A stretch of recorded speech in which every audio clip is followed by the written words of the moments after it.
Welcome to the Marconi Project, an oral history series of the Italian American Museum of Washington, D.C.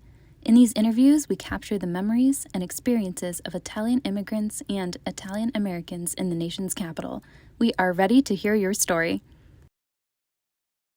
My name is Vige d'Andrea. I was born in a small village in the region of Abruzzo, which is called Pacentro, Provincia d'Aquila. And I came in the United States in 1949 with my mother and an older sister and a younger sister. And we arrived in New York, but then we took a train to Pittsburgh, which is where my grandmother lived. And we lived there. And my two older brothers had come the year before. So then we were reunited in the suburbs of Pittsburgh, a town called McKees Rocks. Lucio Andrea, I was born in Rocca Mandolfi, a little village in the mountains of Matese, village of about 3,000 people. And I came to the States in 1948, along with my mother and my older brother Joseph, to join my father. Same story like in the Vige, to join my father, who was selling in the States for many years when he came as a young man, you know. In those days, in the 20s, it was very common for a young man from Italy to come to the States because of work. They needed a job. So he came here, settled in Pittsburgh, and went back and forth. Then the mid-1930s or so, went back, got married, started a family. In 1939, he made plans for us to come to the States. But then the war broke out in Europe, and that was, immigration stopped, ceased, so we were stuck in Italy. My father was here. Then we joined him after the war in 1947. And what was, I asked you guys individually, and maybe you can start, Lucio. Speak up. What was your memories of Italy, both pre-war and also during the war? Oh, memories of Italy. Well, my village, of course, you know, I grew in this village, a very small village, and growing up in the village, it was, it left a legacy that, to me, to this day, I never forget. There wasn't much to do. I mean, basically, as kids, in order to play, we had to be ingenious to create our own toys, our own way to entertain ourselves. And I remember, after the war, my father sent a package to our village, to us, and it contained I told him we'd play soccer, you know. He sent us a basketball. And of course, you know, basketball and soccer balls are not quite the same. So anyway, but I was the only kid who had a ball in those days after the war in 1947. I was the hero of the town, you know, having a ball. So we played this soccer with, and after a while they had so many patches because we kept putting holes into this basketball. So anyway, so it was a good memories, really. Yeah, good memories of it. Was there any during the war? Was there any memories of Conflict? Yeah. Well, we happened, the Abruzzo Molise happened to be along the so-called Gustav Line, which was the demarcation that was established by the Allied forces during World War II to separate the Germans from the Allied forces. So it started in one part of Italy, came through Abruzzo Molise, and it crossed our villages, really. Because of that, Allied troops, Germans first, occupied our village for a while, not for very long, for a few days. They were there for a while, and then they learned that the Allies were moving northward toward Rome. They left the village, and the Allied troops came in. And we, through our village, because of the Battle of Monte Cassino was close by, not very far, we had Allied troops coming from Canada. Well, at that time, remember, the British were in command of the Commonwealth nations. You know, we had the Indians, the Moroccans, all under British command. And all these troops came to our village, Indians, Moroccans, French, Canadians, US, you name it, they all came to our village one way or another. And they all left not much of it. And the Polish, of course, they were there because, as you recall, Poland, the Polish people lost the country basically during World War II, so they were almost expatriates. So they became, the Polish army joined the British army and became the British command, and they took a brunt.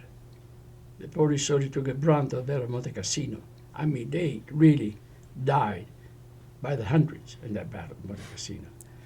In fact, to this day, there's a cemetery in Monte Cassino, Polish. Polish cemetery, 650 Polish soldiers are buried over there from that battle. Yeah, yeah, it's quite a story. Yeah, Okay.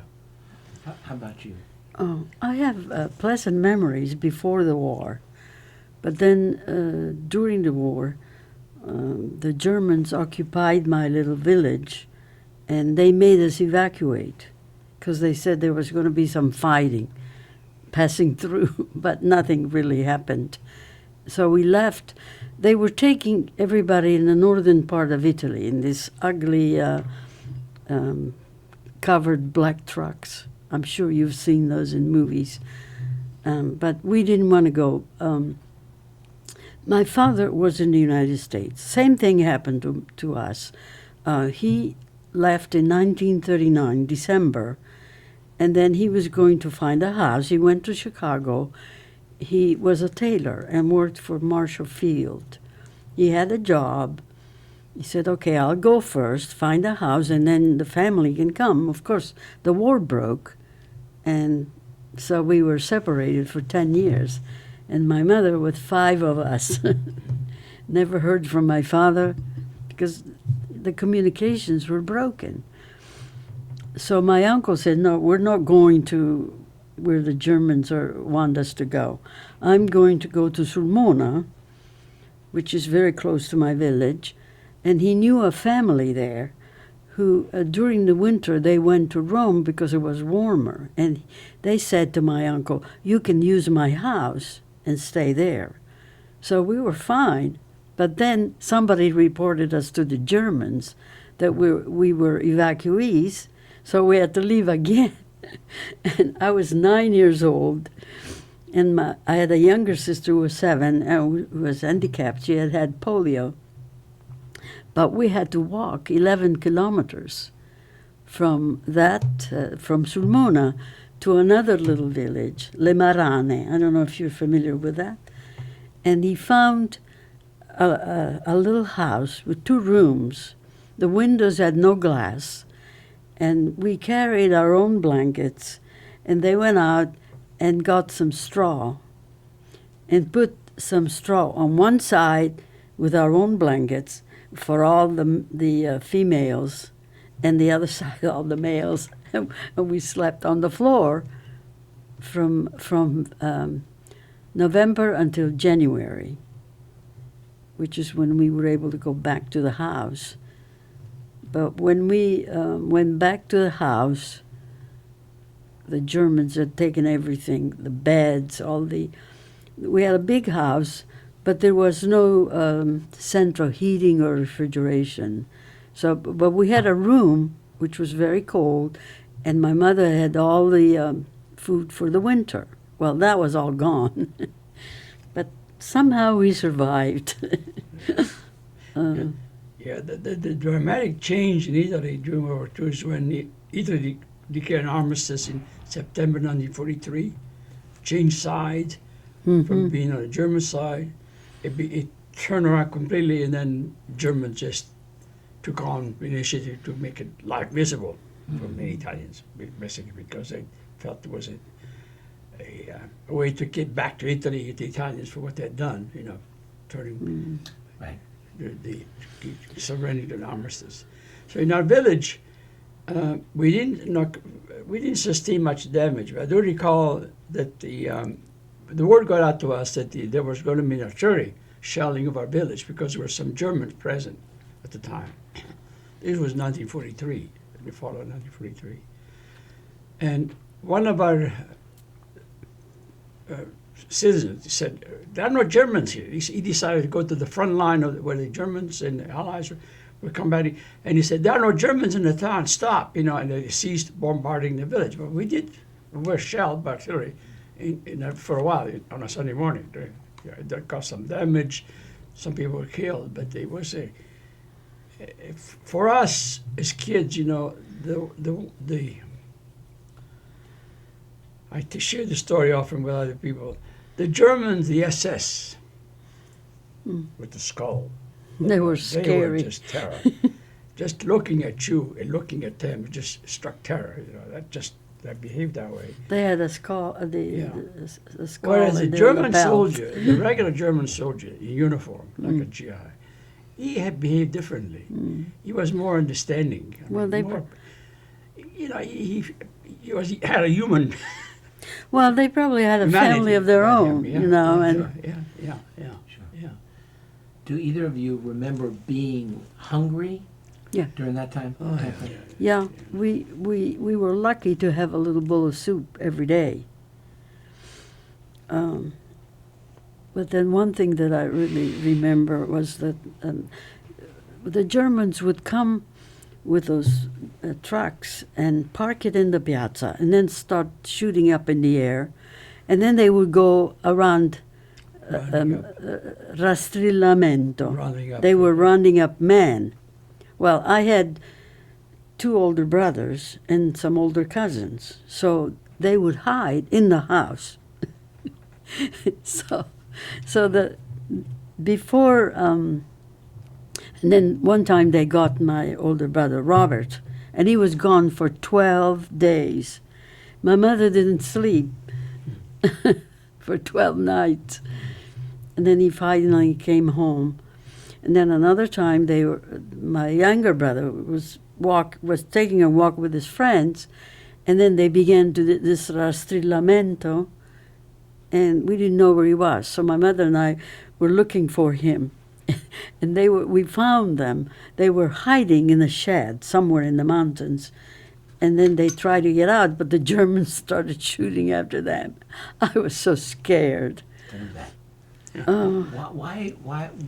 Your brother that was away for 12 days. What did they do? They said they wanted them to go carry food to the soldiers up in the mountains. Okay. You know, carry. And then, so then one time they caught my younger brother. And Robert, who was home, said, Mom, let me go in his place, because he was younger. And my mother said, if you go, they'll keep you too, you know. Mm-hmm. So my uncle tried to convince the Germans to release him, because he said he's not well. So please send him home. And they did release him, you know. Okay. But we lived in constant fear because we never knew what was going to happen. They had to fear that because it was Yeah. very common in those days. When the German retreated, invariably they destroyed almost all the infrastructure in the town. Yeah. Power station, the Yeah. bridges, the highways. That, Because they were that's, retreating because they want to impede the Allies from moving forward. You know. that's what So, they did yeah, before yeah. they left. Yeah. They dynamited the electric powerhouse. Yeah.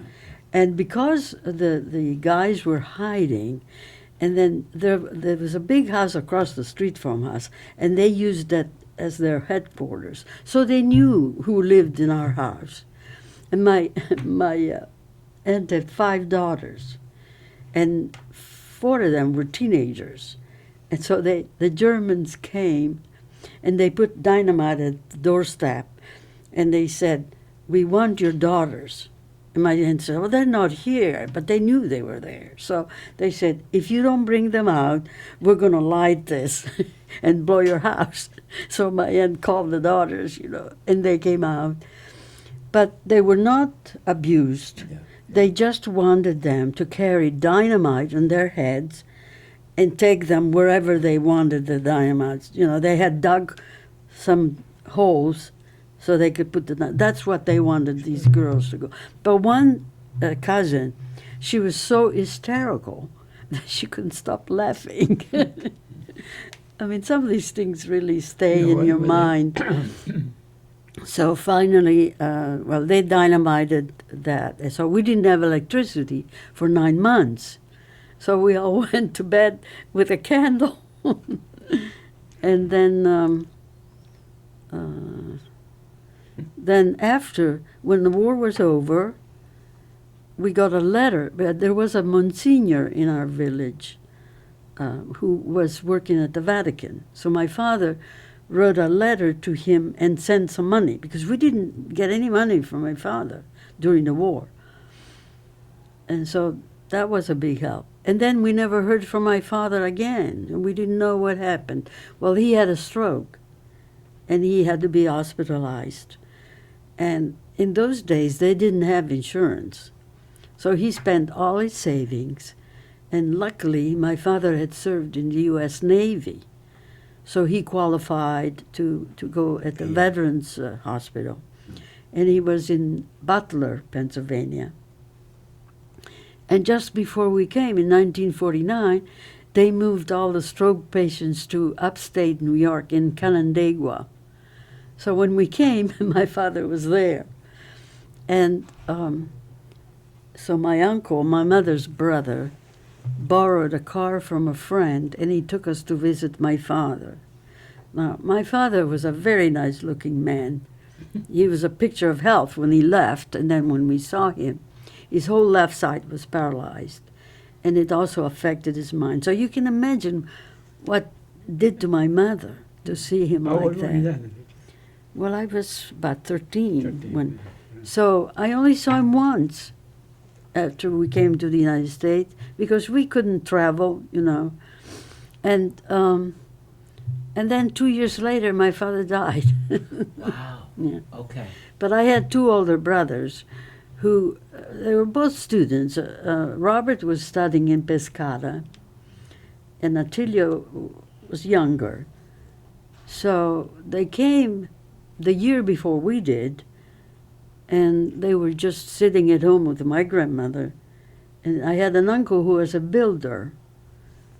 And so he said, Robert said, Uncle Vince, why don't we go see what you're doing? So they went, and they started working for him as carpenters. And then when Tell a story about Roberto. I know, then he used to write letters. He said, "Dear carissima mamma, sono andata dalla penna al martello."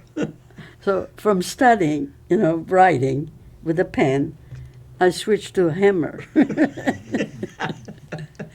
And then he said, the houses in Italy are so solid.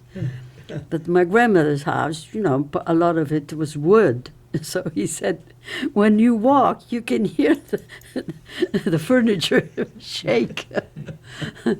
So then... What about Buongiorno Collega? Oh, my brother then, because he had to help out, he worked in the Comune, the city hall. And so when he went to work in the morning, they have street sweepers. Yeah. In the village, they sweep every morning the street. Yeah. So my brother would go to work, and the street sweeper would say, "Buongiorno, collega." So anyway, then, so my brothers came the year before, and when we came, they were doing a remodeling job. So they came home, and my mother said, "Questa è l'America." They looked like chimney sweepers. But somehow we survived. Robert learned from my uncle, and then he began to build his own on his own. He built homes. Yeah. That's what he did. Became a contractor. Yeah, Good. and my other brother worked. They worked together. So somehow we survived. Yeah. Yeah. But even though it's bad experience, but it really builds your character, And we, like during, when they had here air raids, that you had to go to a shelter. Well, we never did. We sat down the steps and prayed the whole time. Let me ask you, just because we're on this, was there any other, back in Italy, was there any other involvement of the church going on like that, like prayer or the church providing, services? You mentioned the Monsignor that brought money from your father. Anything In else? terms of No, helping Yeah. with food and things like that? Yes. Not really. There was not. not There was much, no, nothing. no. Some people try to go back to the house to get some food, and some of them got shot by the Germans. Yeah. You're not allowed to go The, back. the only thing going back to what Lucio was saying about the experience of World War II is that I do recall incidents where, for example, the Allied troops, the Moroccans, Indians from India, the village was told in advance that soldiers were abusing women. Mhm. So my uncle, Uncle Nick, had a house next door to ours, had 3 daughters. They were about my age and older. It got to the point he told them never go outside the house while these soldiers are here. And they were, for a month or so, they weren't even allowed to leave the house because the reputation these soldiers had established was that they carried with them whenever they went in Italy. So that kind of thing happened. And the other thing is that, now in our case, I mean, personally, we didn't have the suffering in a sense that the Vige experienced because my mother owned a little grocery store in our village. So in those days, there wasn't much money, but you bartered. You bought potatoes and you got some shoes. You bought that kind of thing. So we managed to do okay. Yeah. Yeah, but Not luxuriously, but we managed to survive. my mother did embroidery. The girls in Italy have a dowry. Everything was monogrammed. So that's what she did. And people didn't have money to pay, so they gave us food. That's how we survived. Yeah. They gave us flour, potatoes, oil. Yeah, but you're going But, back to the church, though. The church in our village was everything. I mean, I was an altar boy in those days. I mean, because for us, what do you do as a kid growing up in a small village? The church was everything. We go there, we're an altar boy, would serve and so forth.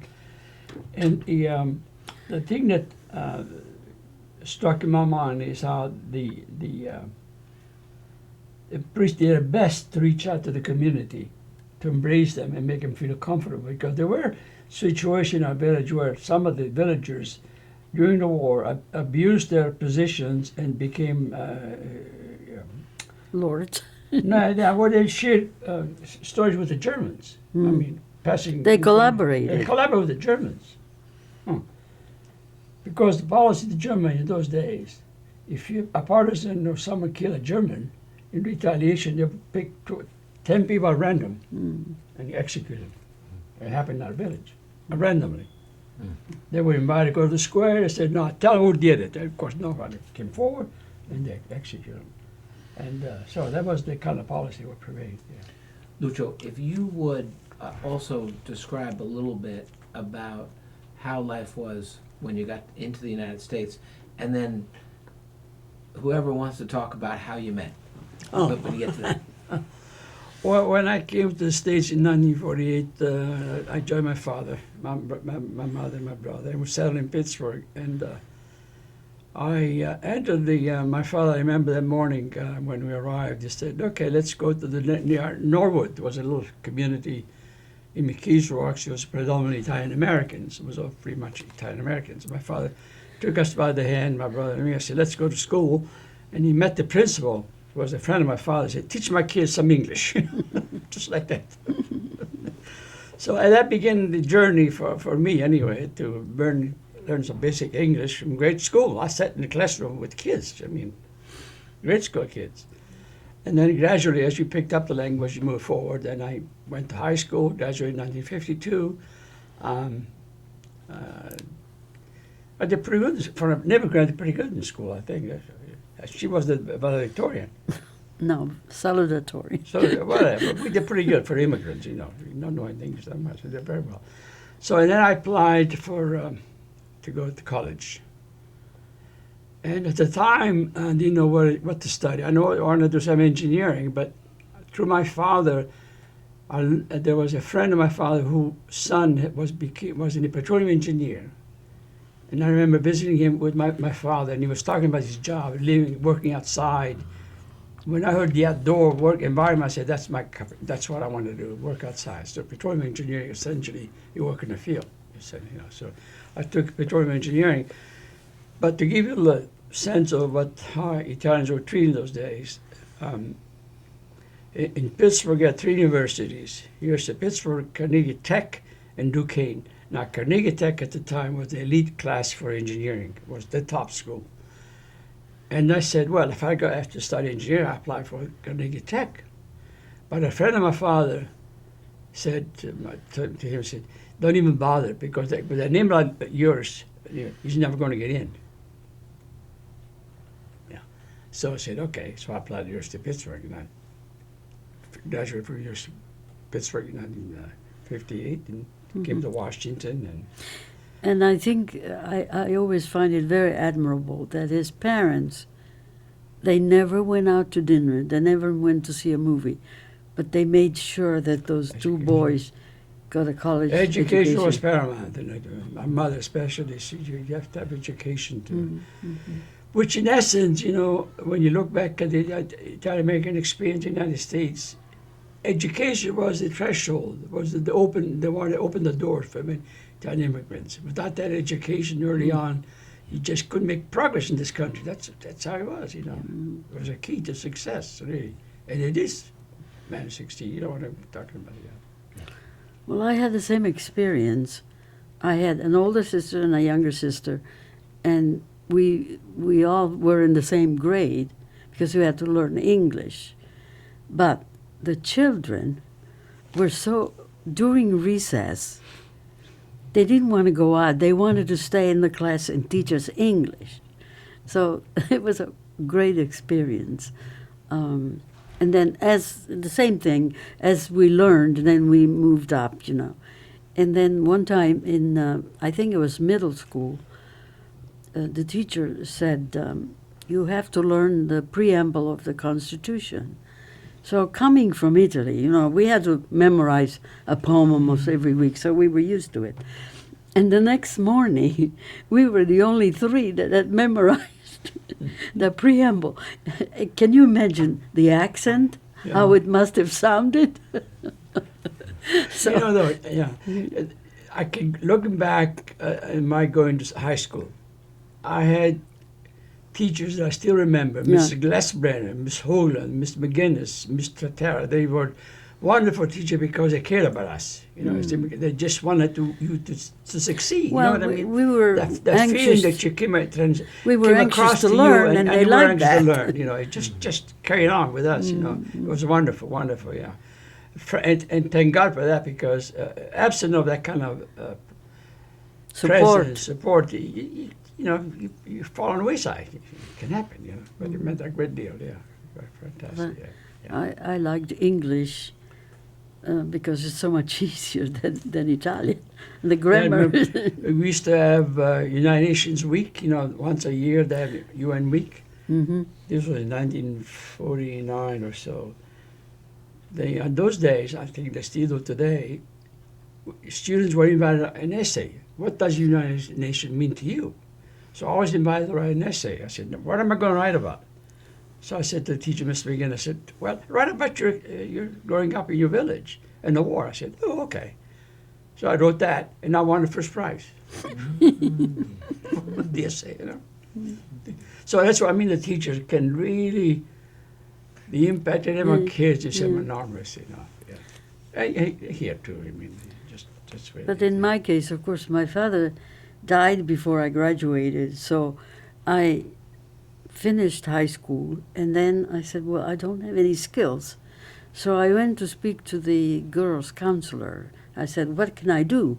Well, there's a work-study program at Robert Morris, which was then a business school. Now it's a full 4-year college. And so I applied, and you had to be in the upper third of your graduating class to qualify. So I worked for the school one day, and I went to school the other day. And so I got a diploma, and then I got a job at a bank. So that's it. Anyway, you know what was a credit hour at University of Pittsburgh in my time? $12 a credit hour to go to school. $12. Now, $12 doesn't seem very much, but it was a little bit of money in those days for my father, you know. So I worked myself, you know. I worked in the evening, worked at night, and went to college during the day. Yeah, he worked at Joseph Ford. Joseph Ford, yeah. And I was taking a class Oh dear. in banking. You know, if you got a good grade, they would pay for it. So I was taking the class. And then I would take a bus and get off at Joseph Ford there and then get another bus. So he would wait for me there. That's how we began relationship. But he was I had the two older brothers, and they were all friends. And then he also, his father knew my grandmother. That's how we met. But there was a lady from Italy, and she said, "We are not immigrants, we are imports." Yeah. See, in those days, this is 1948, 49, there were 11 guys, Yeah. all immigrants, from 11 guys. They knew much English, they were learning English, and I was the youngest of the 11. And so they kind of let me go along with them. He was a tag-along. I was tag-along, you know. But these guys would do, I mean, they just were buddies. I mean, they play cards, they play l'amore, you know, all those games. And come Christmas, Briscola. on and on. That was just, it was a time, a bond that was established in those days. You know, it stays with you. It doesn't go away, you know, really. Many of those guys are gone and passed on, but really it was a great time in those days, yeah. And they loved sports, and I remember when the Duquesne University in those days was one of the top schools in basketball, like La Salle, Long Island, top school in basketball. They would have the National Invitation Tournament in New York at Madison Square Garden. One year, a bunch of us got, all these guys, 11 of them, decided to rent a car, 2 cars. Let's go to Madison Square Garden and watch Duquesne play. And we did. Of course, we couldn't afford the tickets, but we had to pay at the pigeon up the top, you know. But you did those things because you just had love to do it, you know. So you guys got married in Pennsylvania. Yes. And 1959. 1959. So we'll be 59 years in June. Wow. And But I courted her when I went to Wyoming because after I got out of the service, because when I graduated from college, I was commissioned second lieutenant to go to the Army Corps of Engineers, Fort Belvoir. So I reported for duty, and then while there, the Army at those days was cutting back, so they didn't want officers to stay in for 2 years. They said, we're going to let you serve actively for 6 months, but you have to continue serving active reserve. That's why I chose that option. I mean, I had to go take that route. So, so while in the service, I had to find a job. I began to write letters to oil companies because I graduated petroleum engineer. I got a job to work in Wyoming. That's when I ended up working Go in Wyoming. west, young man. 1958, 57. Drove an old Chevy all across the United States. Got to it in Wyoming, in a small Casper. company town, yeah. were you by yourself? Yeah. Okay. No, we were not So, but married. anyway, we were courting each other, so. We writing wrote letters each back and other forth. every day, Yeah. and we still have the letters. So recently I discovered all these letters. And I began to read them. I'm laughing. I said, did I say all those things those days? Did I say that? So I showed them to my kids, they started laughing their head off. I didn't know that I had the passion that much. Oh, yeah. And then, while I was in Wyoming, the word got out that I was going to be transferred to Alaska. I said, how am I going to bring a beach to Alaska? So I said, okay. So I decided to come back east. Came to Washington, took a job with the government. That's where I began working for the government in those days, 1958. Yeah. Where'd you guys live when you first came back? In Arlington. Arlington. Yeah. And when did you start getting associated with Holy Rosary? What I did early on because I used to work for my first job was with the Federal Power Commission, which was in those days occupied space in the GAO building, government county office on 5th and G. They were occupants up on the second, third floor. That's where I worked and was reported for duty. So that building's been so close to Holy Rosary, occasionally I would come here to church. That's National Building Museum, right? No, Is it? the one in the GO, the government, okay. government accounting office Okay. on 5th and G. But- Yeah, right there, yeah. But then we used to Yeah. come periodically because having 6 children was not that easy to get them all ready and come to. So once in a while we would come. But then after we Who came. said, Father? What that Oh, Father Father said? Donaldson. He said, you are Italian and you don't come to church here. So, So she said, what you done? no, I didn't test. I would have liked to say, Father, if you had 6 children, I don't know if you would do it. Get him ready to go to church. We went to church every Sunday, Yeah, but but close by. to you come know. here was not the story. Yeah. I remember one time we got in the car, we were all the kids were dressed, and the muffler fell off the car. So the neighbor across the street said, "Here, take my car." Was Washington in that time, was it much different? Was just Oh a my God, provincial yeah, it's city. just It was not Still a as it southern is town, now. really. Yeah. Basically, I still think mentality. since the Kennedys socially. came, we Yeah, gained a yeah. lot of culture, Yeah, with the yeah. Kennedy Center, and Mrs. Johnson planted all the trees. And now you can compare it Yeah. with the other capitals of the world. But in those days, it was very Yeah, one of the provincial. things you remember these things because it comes in bits and pieces. I remember when I was stationed at Fort Belvoir, I walked out, I went driving on US 1 at the time. The first time in my life I saw a restaurant with signs posted outside, white and black. I never seen that before. I never saw that before. And it struck me. I said, this is it, segregation. Yeah, but also It when came rather, we yeah. came to Virginia, they had a poll tax. yeah. Oh, yeah. You know. It had to be $15 poll tax. Mm-hmm. The bird machine of Virginia kind of controlled the government, basically. And he of course, was a segregation from day one. They imposed a $15 tax. And I had my boss at the time, a fellow Power Commissioner, was a Japanese American, Henry Kobayashi. Now, this guy fought during World War II with one of the famous regiment, infantry unit that was highly decorated, most highly decorated units in World War II, Japanese group. Henry Kobayashi, he said, Henry, I don't like this idea I have to pay $15 in politics. Lucio, you pay it, because that's what they want you to do. They don't want you, he already had a sense. Is you pay it and go on and make the change, but don't say I don't want to pay because you're serving them. Yeah, we were right. Yeah. Used the meetings out there. Do you remember it's 50 years now, the riots here? Yeah. Yes. Do you, Oh yeah.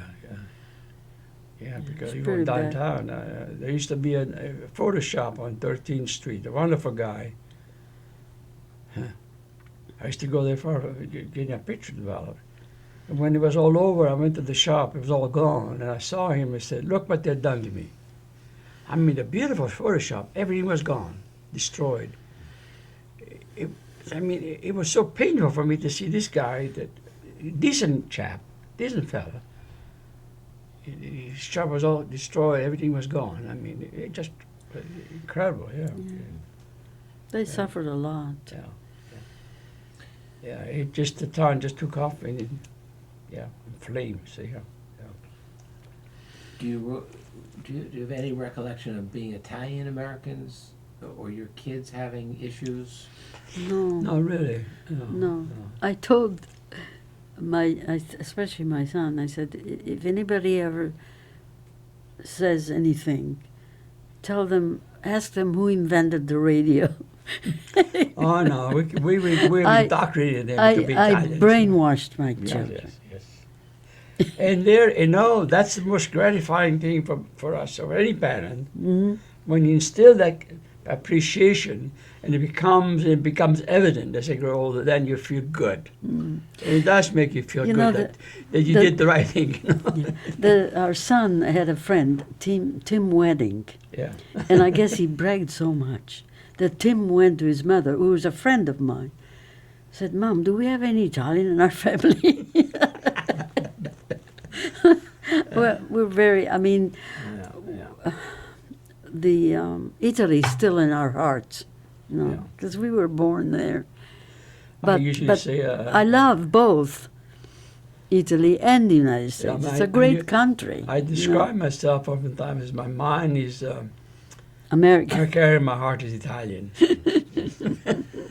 But how did you do that within the family structure? How did you make sure that the children... Well, the traditions that we tried to introduce. I kept telling them, you're very lucky because you have two cultures, the Italian and the American, But one thing is, our children are proud of their heritage, but they're Americans first. Yeah. I guess it's a normal... Did language play a part with the kids? I spoke language to my children, Italian as their first language, because Lucio's brother is an educator. So I asked him, "Joe, what should I do?" He said, "Speak Italian to them, because they can learn English anytime."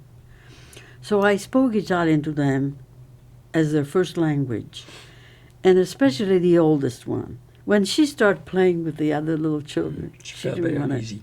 Yeah. Children don't want to be different. Now, if you're in Europe, it's just almost... children speak, they go from one language to another, but here... they kind of tag you. And we had a very dear friend, and she had a very strong Italian accent. And when she came, she said that they were really looked down if you spoke a foreign language, which is very sad to me. To me, it's an asset to be able to speak more than one language, But It sounds like also education was probably an important oh yes, part in your household yes. because of where you had both come. Well, my mother, I say that my mother because I didn't have a father for a long time. We 10 met, years. 11 years. So I met my first time. He left when I was only 3 or 4 years old.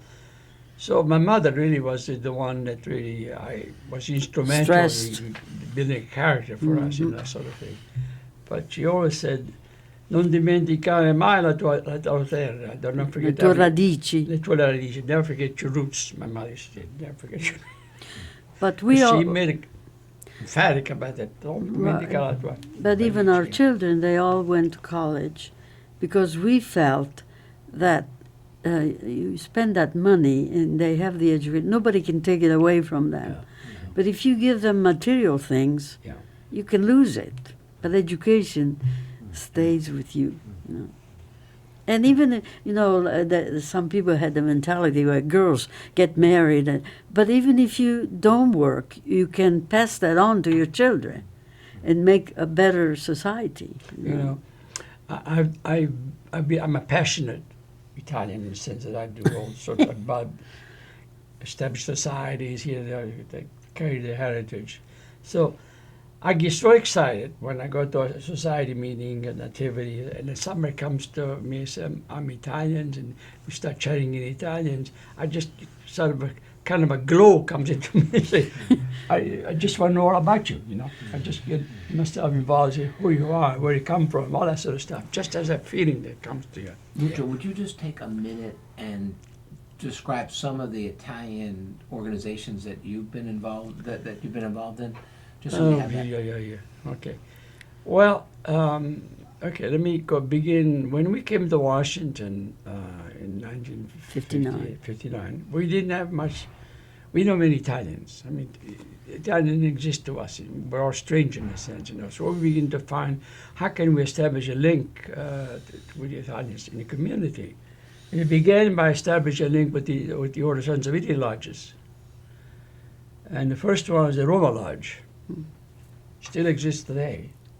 But in those days, they were the link by which our community, us, people like us, could find a link with the Italian community. So I began with that. Then through that presence, I learned there was an Italian Culture Society in Washington as well. So I got engaged with that, and I got involved with that society. For a while, that society almost folded, and I said, and I told me, that can't be, that can't happen. So I got really involved in trying to revitalize it and continue with that. And then and you were president. I was president, yeah. And 1 through year. that engagement, through that involvement in the community in those days, someone in the embassy recognized my interest, Efforts. my efforts and my commitment. They said, okay, Lucio has to be honored. So they presented me with the Cavaliere della Repubblica. An honor was bestowed on me at the embassy in Italy in 1972, along with Governor Volpe at the time. Two of us received that because of my engagement with the community. And then from there, I continue. Then, of course, there was an interruption because I went to the United Nations office in Geneva for 9 years, you know. 1986, I left the government and went to Geneva for 9 years for the United Nations. And so that interruption, but we continued somehow to maintain that presence. When I got back to the States, I continued in getting involved with societies. I began to launch. I always had this passion to establish. I want to identify Italian community. So I went to churches. St. Mary in Fairfax, Nativity. I said, are there enough Italians here that we can start a society? I said, well, the pastor said, that's what happened with Bruce Molise. I saw Father Zanoni here. I came to see Father Zanoni. So after we had an experience in Toronto, seeing all these Abruzzesi Molisani so engaged, so active, I said, I came back here to Washington. I've seen Father Zanoni. Father, this is 1989, somewhere in there. We came back in 93. Yeah. So the society was established 2000. Yeah. Yeah. Late 1989. I saw Father Zanoni. I said, Father, you know, we knew at the time there were some Abruzzesi Molisani, like you, Bill. Who was that man that was like a poet? Omero Sabatini, Ennio. Ennio Di Tullio, Mario. Sergio Fesco. Mario. So the few of us said, maybe we can start a society. I said, well, Father said, let's try it. So we put an announcement in the Voce Italiana, a short paragraph, say, anyone from Bristol wants to start a society, call us, me or her. Yeah, I began to get the phone calls. 1, 2, 3, 20. I said, my goodness, there are enough people to get started. But you didn't have to be Abruzzese No. Molisano. And so we had the inaugural event, launch society in June 2000, Casa Italiana. That was the beginning of the society. And then has been, ever since, it's been quite well. Yeah. There are But we almost embrace 300 everybody. members now. Yeah. How many? About 300. 300 members. Wow. Yeah. And we give a scholarship. Yeah, done And very then well. NIAF matches. So it's 4,000. And have you had relationship with NIAF as well? Has that been? Yeah, with scholarship. But you know,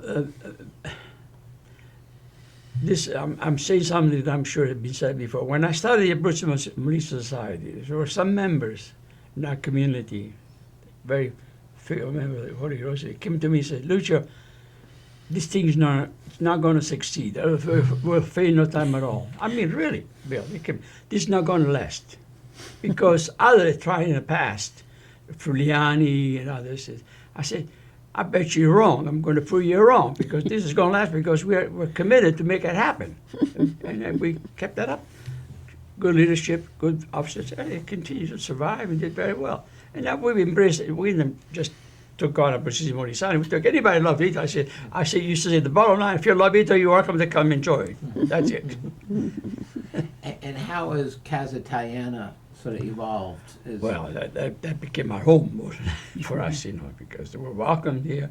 And you know, to this day, I remember Father Zanoni that said to me once after the society got started, he said, Lucio, your society has revived the interest of some members used to come to church but never did, because society brought them back.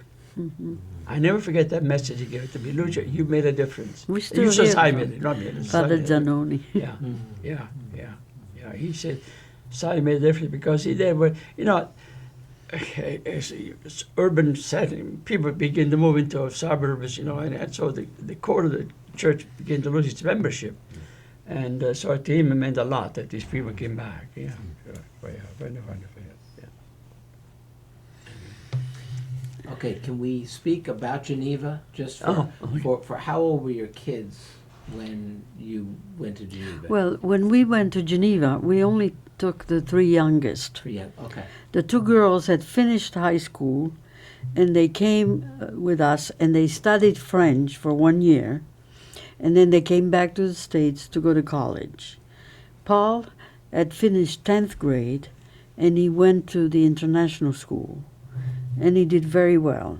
Lucio talked to them, you know, this could be a very good experience for you, so you try to make the best of it, you know. And they did. They really, when they came back, our friends and family said they've matured, you know. Yeah. And Paul did well. He was president of the student council, and he had to speak at the commencement. The keynote speaker was the ambassador of Sweden, and he was so boring. But Paul made me so nervous because he didn't have anything written. I said, well, what are you going to say? Don't worry, Mom. Don't worry, Mom. It's all in my head. And so he spoke, and he did very well, you know. Yeah. And then he came back to, he wanted to go to live in New York. And the woman who was guiding the students was very big on Jesuit education. So he went to Fordham University. And after he finished that, then he went to Pitt and got his MBA and minored in French. And they're all doing well, you know, so we're very thankful for them. He loves the guitar. Now he plays. As a matter of fact, we're going to hear him play. He's playing in a winery in Clifton. Oh, understand. We're going to go there later on. Once in a while they get But together as a hobby, you know. So when you were in Geneva, you were also pretty close to going back to, Oh, yeah. Oh. We did a lot. to Italy. We So went was that- quite Oh, often, we yes. did, Yeah. yeah. Just over Especially in Alps the and- winter. Yeah. You know, you cross the Mont Blanc, There's sunny Italy. you find the sun. I've heard Geneva's boring too as a city. It can be boring. Yeah, I really prefer Bern, the capital. It's more Swiss. Geneva is very international. You know, you have there's IBM there, digital. Well, the Swiss, remember, this is Switzerland. It's very disciplined.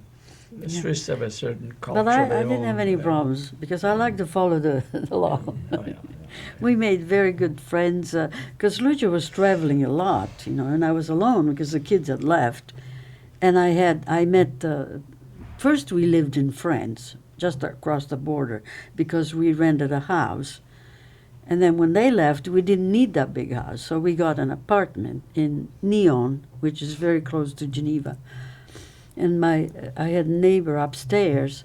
They were very nice. She had studied English in England, and so she suggested, she said, let's meet. When I come to your house, we speak French, because I had to learn French.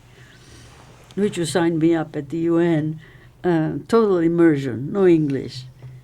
Because his working language was English, but I was home and I had to go shopping, I had to answer the phone, so I learned enough to get by. So when she came to my house, we spoke French. And when I went to her house, we spoke English. So we helped each other. So what's your relationship with Italy now? Now, we just have cousins now. Yeah, okay. Most of them is The house where I was born is still there. My cousins live there.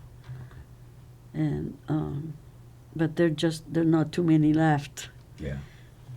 But we were there last year. There was a big reunion in my village of all the people that left after the war. They went to Australia, to South America, and they all came. It was from July to September, right? So you could go anytime. We went in July, and I saw some people had not been back in 60 years. So then they had a picnic up in the mountains, and somebody was playing the accordion, and they were singing all these old songs. It was so much fun. Well, I could tell you guys that we had an interview about a month and a half ago with Angelo Polisi. Oh, Angelo, yes. And one of the things he said, having traveled the entire world, was that the people in Abruzzo are the best people in the world. Yeah. Forte Gentile. Forte Gentile. Forte Gentile. Forte Gentile. Forte Gentile. Yeah. Explain how they were together and now there's Abruzzo and Molise. Well, yeah, I think it was 1963 that they separated. It's not really, it was for political reason, really. They want to create two separate entities to administer the provinces and regions. And one of the factors that emerged after what was all over is that Abruzzo felt that Molise was a handicap to Abruzzo developed more rapidly than Molise. Molise was hoping because Molise was more isolated and not developed as well as Abruzzo. So they said, "You're holding us back." So that was part of the momentum that caused them to split up. They basically. separated, but we're still together. Yeah, it was in 1963. Right, yeah. It was sometime in 1963 they split up into two separate regions. Yeah. And but essentially, Abruzzo, Molise, culturally, The customs are still the same. same. Yeah, basically. So the gens are brava gente. Right. And what is your all's family's relationship with Holy Rosary and Casa Italiana now? Well, frankly, for us, we live now since we moved into this retirement community. We're a bit far away. It's near Occoquan where we live. Is that where you are now? Yeah, Yeah. it's a good 40-minute drive. Yeah, we don't come So every we don't Sunday. come as often as you'd like to, but still that push, you said, I gotta go once in a while, I cannot completely break away. It's not gonna happen. As long as I can manage to drive, I'd be coming back, but not as often as we used to because of the distance, yeah. And some of your children are involved. Well, just Maria. Just Maria, Yeah. Okay. Yeah. The others, they go to their own church. Yeah. Sure. Are they all in the area though? All in the region? 5. Yeah. 2 are in Maryland and 3 in Virginia. 1 is in North Carolina. Okay. And we have a granddaughter there studying at Duke. She's getting her PhD, and she has a $30,000 stipend and all her education paid for. Wow. And because of that, she has to teach. So she taught twice, and she loves it. She had very good feedback. So she's thinking of doing teaching and have a practice. She wants to be a clinical psychologist, Yeah. specializing in children. Yeah. Make you very proud. Oh, Yes. yeah. Very proud. Yeah. And then when she was when she was going to college, she went to Brandeis University, and Lucio said, "If you study Italian, I'll send you to Italy for a semester." She did, and she chose to go to Catania because she said, "I don't want to go to Florence. I don't want to go to Perugia, because there's so many Americans there." And when she went to Catania, there were only 2 American girls, and they assigned an Italian one to each of them. Yeah. And she had a really great. And then when she came back, she was talking like this. I said, Andrea, what happened to you? No. Living in Italy, everybody talks with their hands, Isn't it funny the connections today back yeah. with the grandkids and Yeah. and all the beautiful. Yeah. She because, also yeah. she went to was it Holton Arms where she went? Yeah. So she had to do a project, and she did a book on us. Yeah. The immigration experience. It was a photographic experience. Yeah. One of our granddaughters, Michaela, Oh yeah. she's in high school, graduating in May from high school. You know them. Do you remember? Yeah. Do you remember? Did you know that Anthony died? Yeah. But she's graduating this year, Yeah. and And she she- wrote an essay Okay. for the University of South Carolina. This is where she wants to go. She wants to be a physician assistant, but you have to go to nursing school. So she went there, and she said, no, I feel like I belong there. So she wrote an essay about an experience in her life, and she wrote about losing her dad. Yeah. Wow. And She then, was 5 years old. Yeah. And she just came back from school, Italy. From Italy with a And- bunch of kids. and high Greece, school. yeah. For 60 kids went to Italy, Rome, and Athens. Yeah. So she called me the other day. No, I had a great time. I said, yeah. So I said, I want to go back to Rome. Want to go study in I want Rome. to study in Rome. That's what she.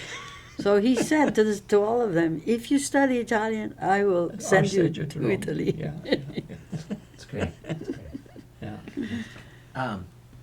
Maybe we can, we not supposed to give advice, but I'm going to ask you what advice would you give young Italians that were coming to the D.C. area, Washington area, based upon your experience about maintaining, you know, a love for Italy and also being successful here in the United States? Well, What would you tell them? I would encourage them to expose themselves to Italian American community, Casa Italiana, societies that show some Italian presence, to do that, because to maintain. that. Yeah, engage yourself But in some also way. embrace the American life. Yeah, no. But in order to retain that identity, you have to, like we did, you have to kind of bring it to you, so that you are part of that that culture, you know, to be retained. You have to be involved, you know. That's the advice I would give them. Don't isolate yourself. Yeah, don't isolate yourself. But I think And there are opportunities to maintain that presence. you have to embrace the American life. Yeah, Learn the language. I couldn't live in a country and not know the language, you know, but I think that's pretty much. and appreciate the United Yeah. States. Yeah. You know, they're pretty much, I think they understand the fact that in our society now, you have to, I mean, you can do whatever you want, but you have to learn English, basically, in order to survive, deal with it, you know, what the country offers you. And when we But- went to school, they didn't have ESL. No. But you can do both. You had to know. learn can on your own. You can be very dominant in your presence with English and so forth, but you still can embrace some Italian culture and heritage Oh, yeah. in your life and not lose it. Yeah, you can. You can do it. Yeah. Has to be a desire, the motivation to make it possible. Yeah. Any other memories that you'd like to share with the Marconi Project for posterity? Anything else you? Well, frankly, I'm so glad to see Father Ezio taking this initiative to make this legacy not to be lost. Mm-hmm. You know, because I see that happen.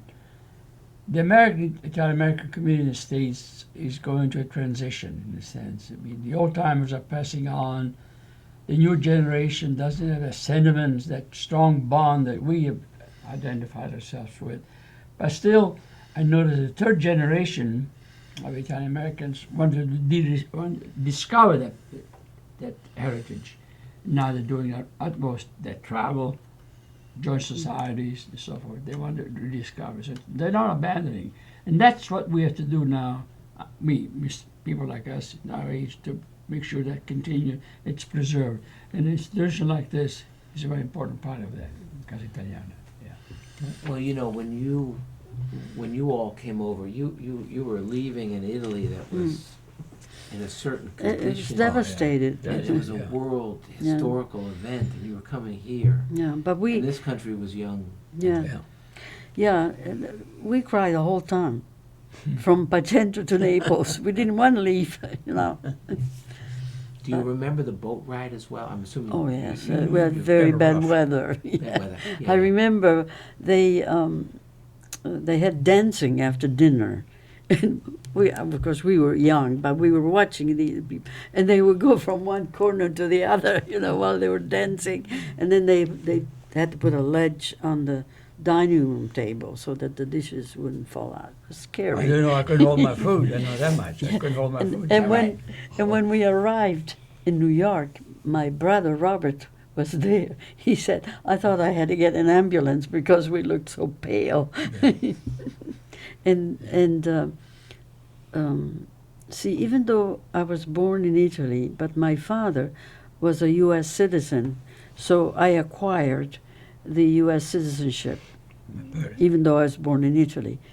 So when we came, my two sisters and I could go right through, but my mother, who had the same situation through her father, then the doctor of they had elections, and the doctor of the village said, my mother's name was Marianina, you must go to vote.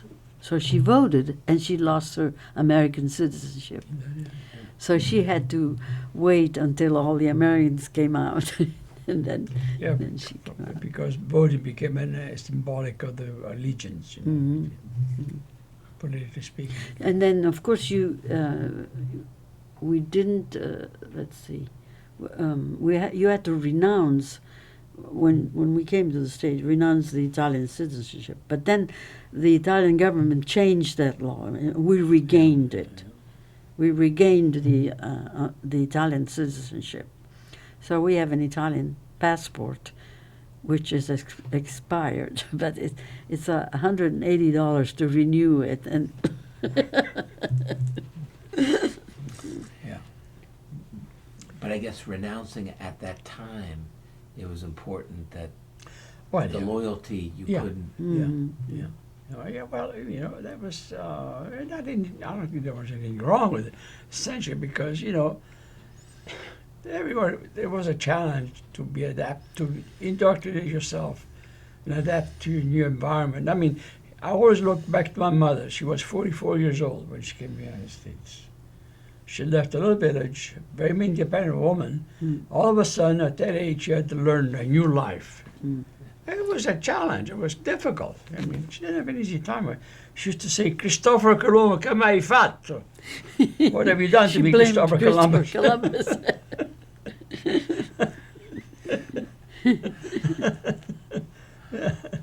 Yeah, it was not easy. But she managed, she was managed, And that's true for many immigrants, really. It was tough, yeah. But we did, you know, the Italians have every reason to take credit for their accomplishment. But you know, I'm sorry, Tom, when I tell this, when you talk to some second, third generation, some don't want to hear about that immigration experience. They don't want any part of it. So I don't want to hear that. I'm done with it. And I said to myself, wait a minute. That's part of you, who you are, you know, your heritage. But no, they don't want to hear of it. In fact, we have some good friends who's from Polish heritage. Said his father said, I never want to go back. Well, they probably have They bad left with such experience. bitter memories. And if I asked him, I asked his son, I said, no, my father said, never go back. I never go back. Never go. I was adamant about that feeling, about what he did. So they left with these memories. Some of them very bad, you know, because, you know. The bottom line, none of these immigrants came over here because they left a good life. I mean, they came here for a reason, to get, you know, to move on and do better, economically, socially, whatever. Yeah.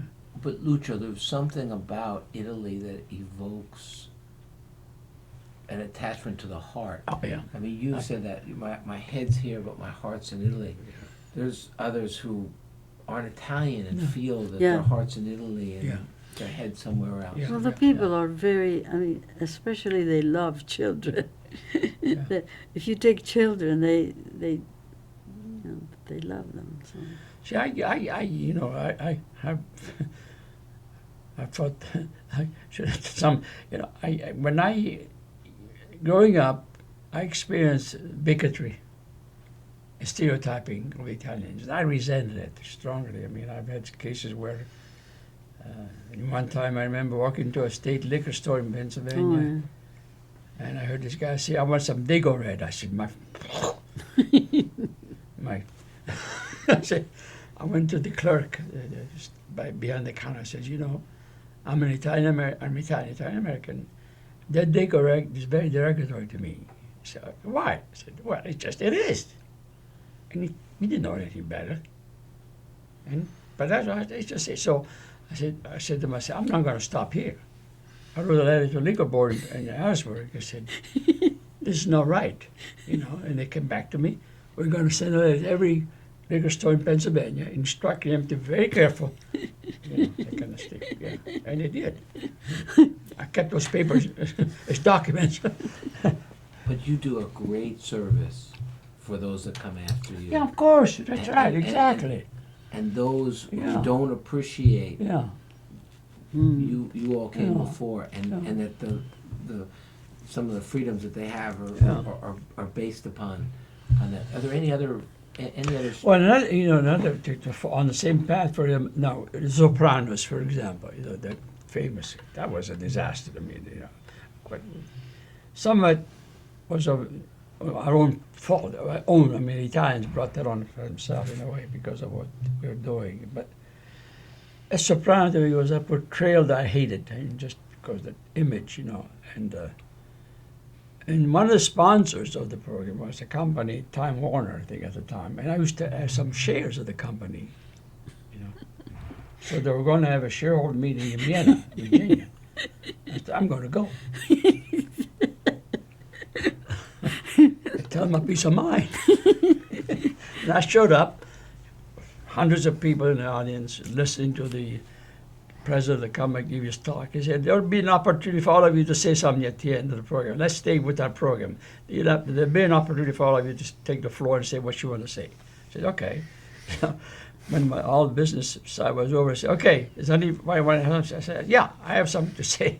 And at that time, Donna DeSantis was with me. Donna, remember? Donna from Over the Sons of Italy. I collaborated with her. I said, Donna, we got to say something about this soprano.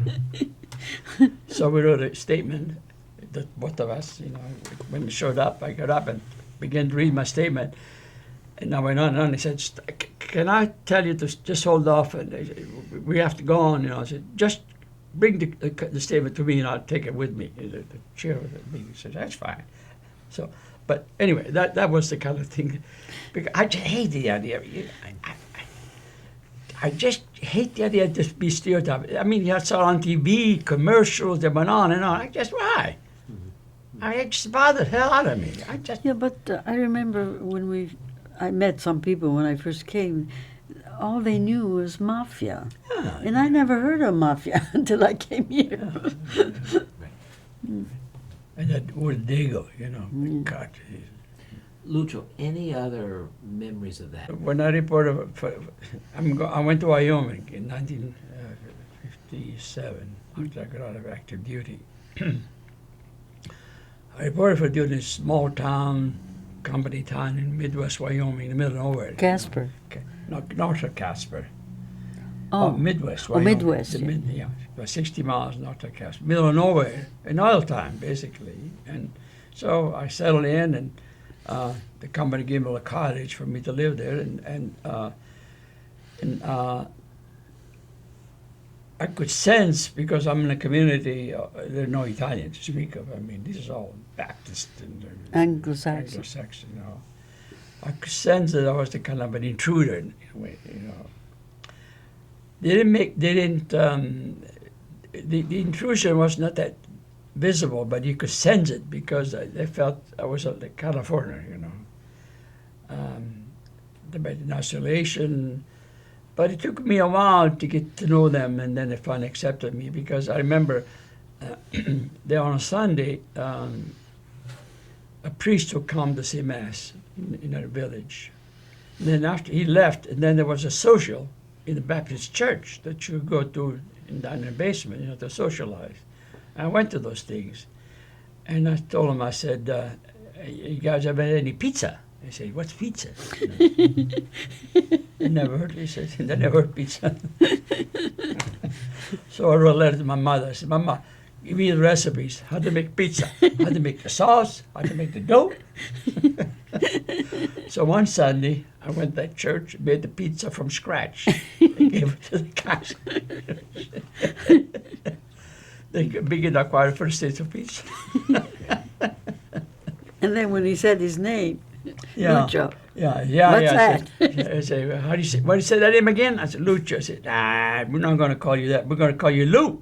and that's stuck ever since. Fantastic, great enjoyment. This is the reason right here, Yeah. what you guys did, is the whole purpose of the Marconi Yeah, Project. yeah, wonderful. And we Good idea. know that there are times when there's little interest in stuff that goes back, and then there are other times when there will be great interest. And we are hoping that we will be able to preserve these type of interviews in a way that in 20 years, 50 years, 100 years, that people will be able to access. Yeah.